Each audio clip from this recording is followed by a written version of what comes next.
નમસ્કાર, આપ જોઈ રહ્યા છો નેશન પ્લસ ન્યૂઝ. હું છું આપની સાથે હેતલ ભગત. આણંદમાં ખાણ ખનીજ વિભાગે સપાટો બોલાવીને ગેરકાયદેસર રીતે માટીનું ખનન કરતા 8 વાહનોને જપ્ત કર્યા છે.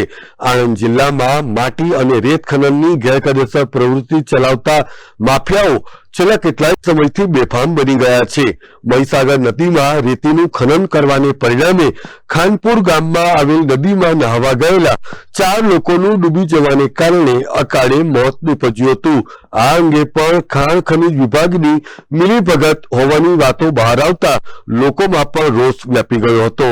ત્યારબાદ ખાણ ખનીજ વિભાગે હરકતમાં આવીને કાર્યવાહી હાથ ધરી હતી. આ કાર્યવાહીમાં તંત્ર દ્વારા ગેરકાયદેસર રેતીનું ખનન કરતા 5 ડમ્પર, 1 ટ્રેક્ટર સહિત 2 જેસીબી મશીનો જપ્ત કરતા ખનન માફિયાઓમાં ફફડાટ ફેલાઈ જવા પામ્યો છે. દિનેશ પટેલ સાથે Hiren Shah, Nation Plus News, Anand. સમાચારોના સતત અપડેટ મેળવવા માટે અમારી નેશન પ્લસ ન્યૂઝની યુટ્યુબ ચેનલને સબસ્ક્રાઇબ કરો, બેલ આઇકન દબાવો અને જોડાયેલા રહો ફેસબુક, ઇન્સ્ટાગ્રામ અને ટ્વિટર પર.